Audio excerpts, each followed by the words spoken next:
There's a misconception amongst consumers, and that is you can get retail if you try and trade your car in, and that is not true. The dealer's there to make a profit. So you're not going to get the value that you see online for the car if you trade it in at a dealership. But Shapeshifters. Well, your shapeshifter on the Money Show tonight, George Mienie, is the CEO at AutoTrader, and I made the point earlier, if you just go online for a second, just write out the word of any big car brand, any car manufacturer, AutoTrader will be one of the first hits. I'm sure they pay Google something for that. George Mienie joins us now. George, thanks very much indeed for coming in. thank you for having me, Stephen. It's very, very good to be here. I mean, that will be my phone asking, I don't know why, details or something, and I'm going to say to my phone that nobody actually asked you, so go away. Siri's always listening. Yeah, not even that. So, I mean, I know quite a few people who are very interested in cars, and it's a way of life. Yeah. Is it like that for you? Was it always like that for you? I think growing up as a young boy, I got to get intrigued by cars, and that I think a lot of young boys get intrigued by cars, especially fast cars, good looking cars. And I've always, in some way, shape, or form, been involved with motor vehicles, and I think it's more than the bug bit. It's been in my life for that long, that it's part of my blood now. I mean, I know for some people it does get into your blood. It's the roar of the engine. They don't make quite the noise they used to, and it's often tuned to make a specific noise nowadays. There's a way of life around it. I think there's also a sense of freedom around getting in a car. You turn 18. And I remember the day I got my driver's license. It was the day after my 18th birthday, which tells you how important it was. And driving around and being both feeling hugely free and hugely scared. But I wonder sometimes with cars if there's a sense of that. We're on the open road. We're going somewhere. I think it's a sense of independence, because you can get places. You can choose when you want to go, where you want to go, and you're in control to some degree. You don't have to walk everywhere. You're in the business of buying and selling cars, and that industry's changed a lot, it seems to me, in the last 5 to 10 years. It has. So specifically, AutoTrader is not in the business of buying and selling cars. We're a platform, so we're a marketplace platform, two-sided marketplace, and we provide the consumers to car sellers. But the fortunate thing is we sit on mounds of data. So we can see and answer the question that you just asked, which is, how has it changed? And it's changed tremendously. You know, we were a print magazine before. We could publish maybe 10,000 cars in that magazine, maximum 1,000 pages once a week. Now we've got over 80,000 vehicles for sale online. We touch about 100,000 listings a month. And we can see what people are searching for, what the trends are, what price categories they're searching for, whether they are shifting down, whether they're shifting up. So to answer your question, it ebbs and flows. When there's economic hard times, people tend to change their spending patterns, but they always spend on cars. South Africans are resilient when it comes to spending on cars. The other trend that has happened over the last, I'd say, 2 decades, decade and a half maybe, is the buying and selling transaction has diverged. So traditionally, you would sell your car to the same dealer as the car, as the dealer that you're buying a car from. I remember that, actually, yes, you would. You would trade it in. That transaction has diverged, and it's largely a separate transaction now. Most consumers will sell a car to one dealership or one party and buy a car from another dealership or another party. I always thought you just didn't get value for money when you traded it in. I always just felt your eyes were so big looking at the new car. I mean, the one time I did it, and I just thought to myself, actually, I didn't get value for money of the car that I traded in. Yeah, I mean, I think there's a misconception amongst consumers, and that is you can get retail if you try and trade your car in, and that is not true. The dealer's there to make a profit, so you're not going to get the value that you see online for the car if you trade it in at a dealership, but you get the money quickly. The industry is a lot more competitive now than it was, surely. You face more competition than you did. You have a lot of data, sure, yes, but you are facing more competition. And some of these people advertise very aggressively. So we face, as a marketplace, yes, we face aggressive competition. It's not difficult to start a website. Website's easy to code. It's easy to build. The competitive advantage, though, is the user experience. What can you give the consumer that is competitively better for them than the next place to go? And one of the things we pioneered in South Africa as AutoTrader is the ability to do text search like you do with Google. You can just type in any part of the make, model, and variant, and it will build a list for you. So we pioneered that. We launched price valuations and price ratings last year, where we tell the consumer what the car, whether the car is overpriced or underpriced based on today's market. Because the other thing that's changed is vehicles have become almost like the stock market. Yeah, the market changes on a daily basis. A car might be worth X amount today. It could go up in price tomorrow or come down in price tomorrow. So yes, it's usually competitive, and we have to change all the time to keep ahead.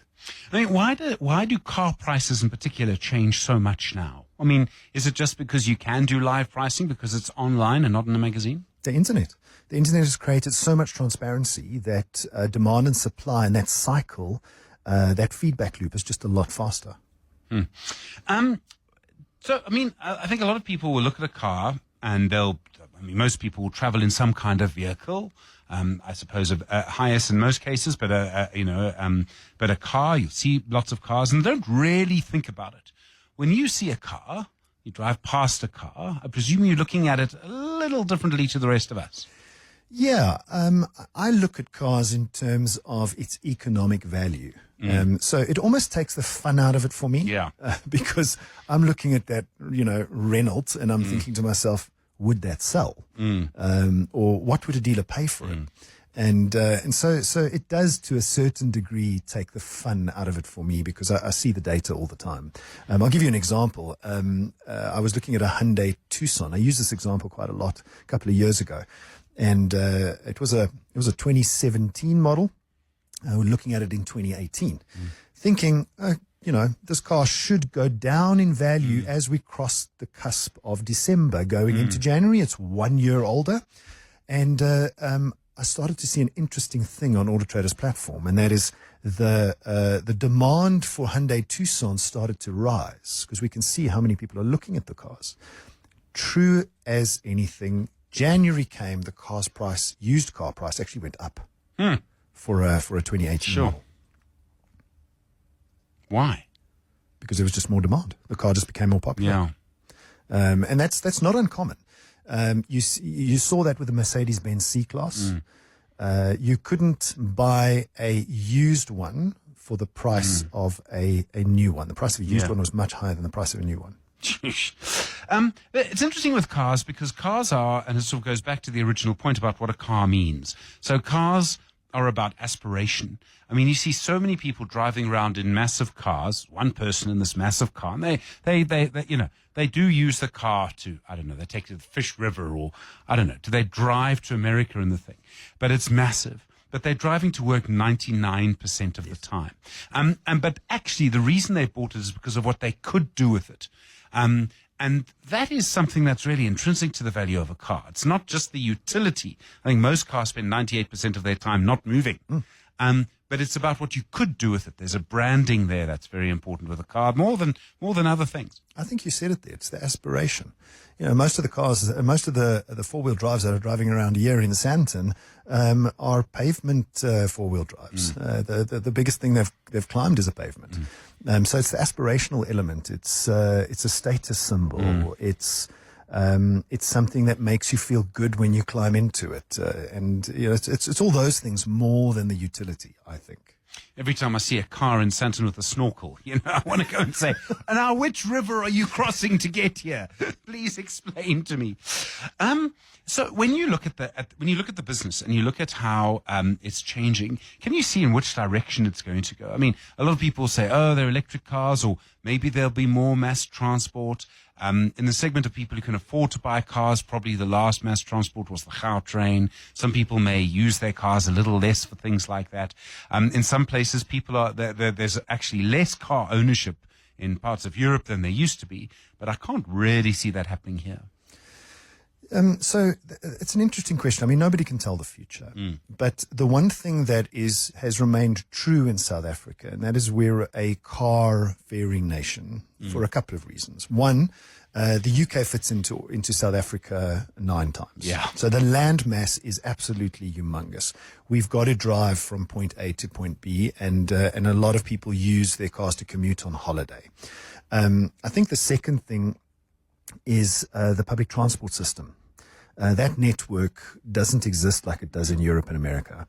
And so that is another reason why South Africans have to drive cars. So I think we've grown up with this car driving nation. And then from a future outlook point of view, what impacts whether a consumer buys a new car or a used car is very, very much economically driven. At the moment, interest rates are high. Consumers are under pressure. So we're seeing a lot of that low-end used car buoyancy, and 700,000, 800,000, 900,000 rand cars are not moving as fast as they used to. Interest rates come down, you'll start to see more buoyancy in new car purchases than you do in used car. So I think the answer is it doesn't matter what happens. Consumers will always buy cars in this country. We've got 12 million cars in the car park, approximately, with approximately 60 million inhabitants. If you take off old people and children, you're probably down to maybe our penetration is 1 in 4, 1 in 5. So when you think of cars, and you say you grew up with cars, and many of us did, that in a way they were always part of your life. Can you remember a moment when you thought, this is actually what I'm going to do? I'm going to be involved in cars? Or like most of us, was it just something you were sucked in? I mean, for me, I knew the moment I went on the radio I wanted to do this. For you, were you sucked in gradually, or did it happen very quickly?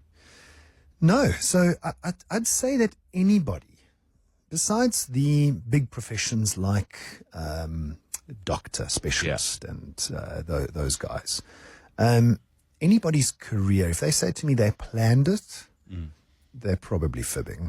I don't think, because mine definitely wasn't planned. It's in terms of career, it's more about recognizing the opportunity in front of you, and then grabbing that opportunity. Then it is about planning a path. That's very, very difficult and probably unlikely to have planned a path. So the answer to your question is no. It wasn't planned, not even a little bit. Although I've been with AutoTrader for 21 years now, and that career path on its own has been a blessing, but definitely not as planned as youngsters would like to think about careers. What was your first position at AutoTrader? Please say driver. No. So I trained to be an accountant, believe it or not.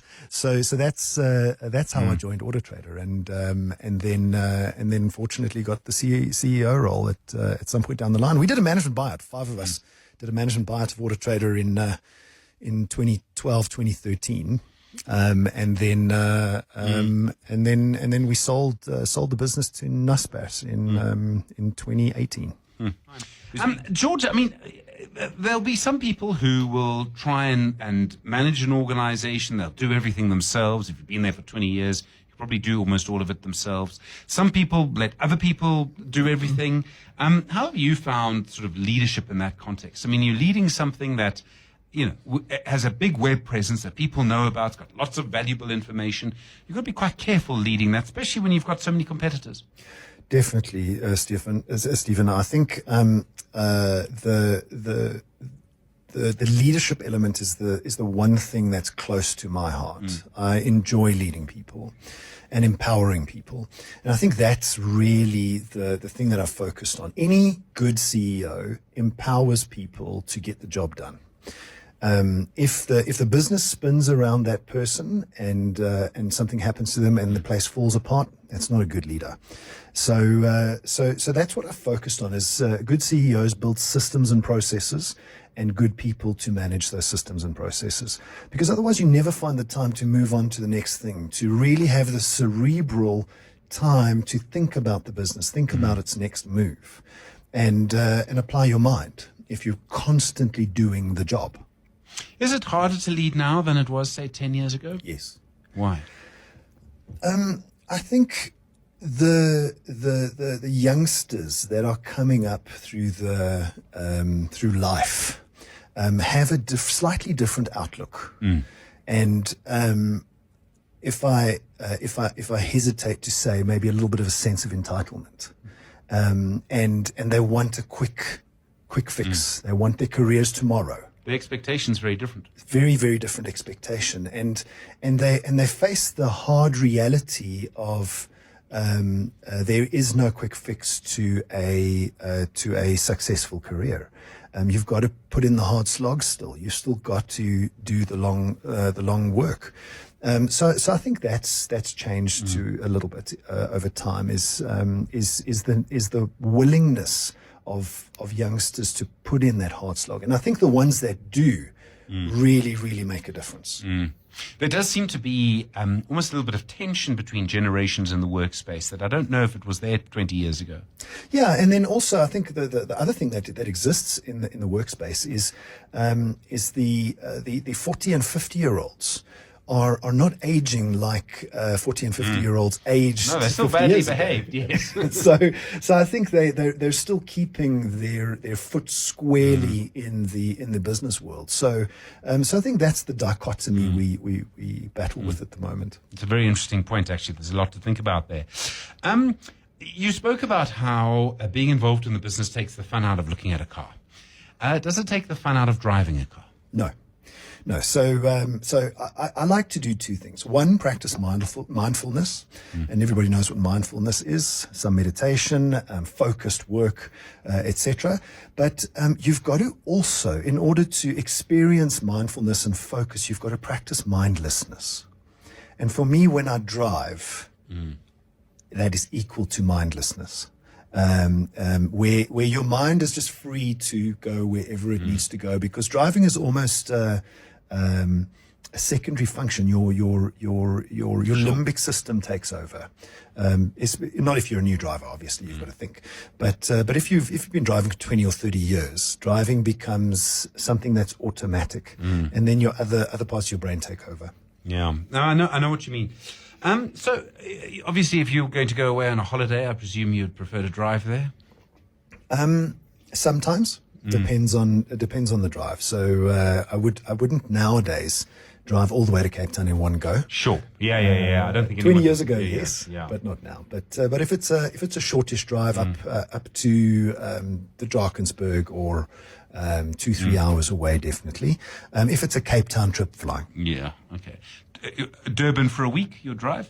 Yeah, if it's for a week. Yeah. I wouldn't do that for a weekend. No, sure. I mean, 6 hours. No, you wouldn't do it for a weekend, I suppose.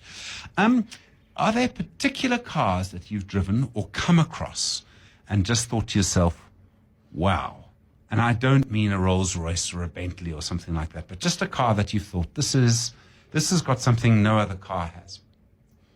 I think the one car on the planet right now that has all of that is a Porsche.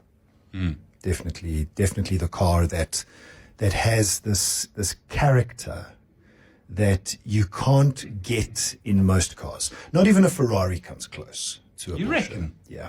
I mean, I suppose the Porsche always works. I suppose like a Land Rover and a Toyota. Yes. So yeah, there's something about that design in a Porsche that makes it an everyday driving car as well as a sports car. And now they've ventured into SUVs and sedans, which has worked pretty well. And I see Lamborghini's done the same thing now too. But I don't think those other supercars really come close to a Porsche. I thought the Lamborghini SUV was missing a snorkel myself. What are you driving at the moment? Well, I drive a Jeep Wrangler. I had a Jaguar I-Pace up to a couple of months ago, and it had 1 year left on its warranty, so I decided to sell it on a platform I'm sure you know, called AutoTrader. You get good value. So I sold that. At the moment, I'm driving a Jeep Wrangler. Yeah. I'm not sure if I'll get into another electric car. I'm thinking about it, but right now I've just pushed pause. There's been so much hype about electric cars, and I must confess, I mean, I don't have one, but I've sort of bought into some of the hype. It seems to me to be kind of obviously the way of the future, but it doesn't seem to have settled down yet. No, so South Africa, I was an early adopter. Yeah. And I wanted to be that early adopter so that I could experience what it's like. And given the job that I do, I thought it was a good idea. Early adopter. And the one thing that hasn't happened in South Africa is government's consumer incentives. Yeah. And until that happens, I think it is for the upper echelon of income earners. It is just too expensive still to be a mass adopted product. George Mienie, thank you very much indeed for coming in tonight. The CEO of AutoTrader. Really appreciate the time. The Money Show with Stephen